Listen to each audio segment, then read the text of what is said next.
This video is made for medical students as a part of their syllabus. We do not suggest you to take any kind of medicine without proper prescription or any suggestion of medical practitioner. The information provided here is adopted from the product we used. Our motive is to clear the concept of medical student for the betterment of their academic qualification. Note, self-medication is always hazardous. Do not take any medicine without the proper guideline and prescription of any of the medical practitioner. नमस्कार friends, स्वागत है आपका आपके ही अपने channel में जिसका नाम है फार्मेसी डिक्शनरी। आज आपके सामने जिस प्रोडक्ट को मैं लेकर के आया हूं, जिसके बारे में हम बात करने वाले हैं उनके यूज और डिफरेंट कंडीशंस के बारे में, ये प्रोडक्ट है KZ लोशन। ये भले ही प्रोडक्ट का नाम है, that is representing it's brand name, और ये जो KZ है इसका पूरा नाम क्या है, इसका एक्टिव कॉन्स्टिट्यूएंट क्या है, वो इसके नाम से ही समझा जा सकता है, दैट इज केटोकोनाजोल लोशन, और इसका जो कंसंट्रेशन है वो 2% है। अगर मैं इसके पूरे पैक के साइज की बात करूं, दैट इज 50 ml। अब रही बात इसके मैन्युफैक्चर करने वाले या इसके मार्केटेड करने वाले की, तो यहाँ पे इसको मार्केटेड किया जा रहा है H&H के द्वारा। सबसे पहले इस KZ लोशन का जो एक्टिव कॉन्स्टिट्यूएंट है केटोकोनाजोल, वो है क्या? ये जो केटोकोनाजोल है बेसिकली एक एंटी फंगल ड्रग का एग्जांपल है। और एंटी फंगल ड्रग होते क्या हैं? ऐसे ड्रग जो कि फंगल के इन्फेक्शन और उसके होने के कारण से जो भी बॉडी में एबनॉर्मलिटीज देखने को मिलेगी, स्किन का टोन चेंज होगा, स्किन की अपीयरेंस चेंज होगी, रैशेस, इचिंग होगी, इन सब से आपको रिलीफ प्रोवाइड करने का काम करता है। ये एक टॉपिकल लोशन है, इसलिए इसको केवल आपको स्किन के सरफेस पे ही लगाना है, इंटरनली या किसी अदर रूट ऑफ एडमिशन से बिल्कुल भी यूज नहीं करना। केटोकोनाजोल का जो काम करने का तरीका है वो आपके एजोल कैटेगरी को बिलोंग करते हुए अर्गोस्टॉल के सिंथेसिस के बनने को रोकता है। और ये जो फंगल होते हैं उनमें ये अर्गोस्टॉल काफ़ी इंपॉर्टेंट पार्ट प्ले करेगा उनके सर्वाइवल के लिए। सो अगर ये केटोकोनाजोल उनके इसी अर्गोस्टॉल के बनने के प्रोसेस को इनिबिट कर दे तो उनका सर्वाइव कर पाना पॉसिबल नहीं होता। तो ये है इनके बेसिकली सिंपल एकदम रफ लैंग्वेज में इनके काम करने का तरीका।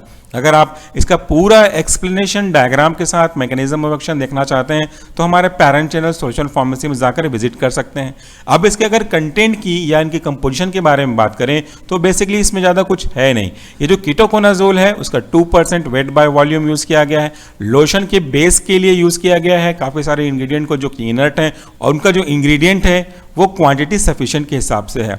कलर की बात करें तो कलर के लिए यहाँ पे यूज़ किया गया है एरिथ्रोसाइन को, और प्रिजर्वेटिव के रूप में यूज़ किया गया है इमिडाजोलिडाइलिन यूरिया 0.3% वेट बाय वॉल्यूम के लिए। ये प्रिजर्वेटिव क्या है ये भी आप जानना चाहेंगे।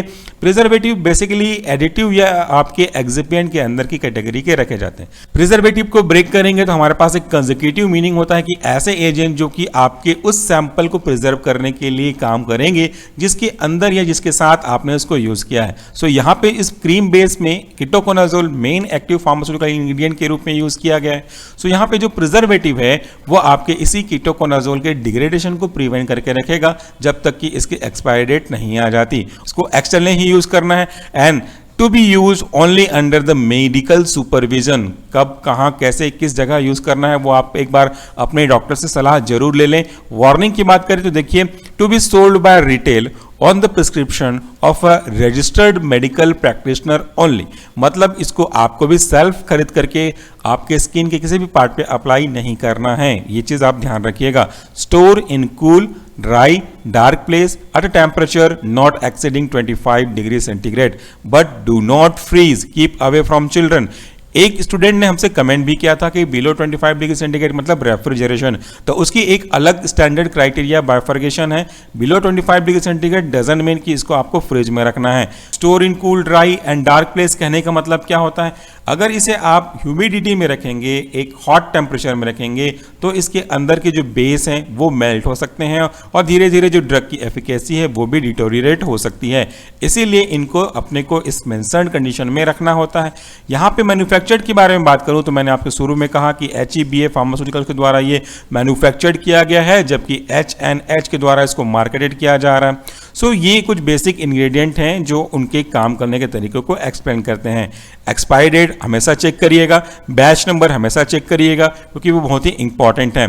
इसी को अगर मैं आपको जूम करके दिखाऊं तो इस तरफ भी आप कंप्लीटली देख सकते हैं। तो इसके पीछे का जो कंडेंस है वो तो ऑलरेडी मैंने आपको डिस्कस कर ही लिया, लेकिन अगर आप एकदम क्लियरिटी वाइज देखना चाहते हैं तो इस सेक्शन को डिस्कस कर सकते हैं। So friend, that's all for the day. Thank you very much for watching this video. नमस्कार and please do take care of yourself.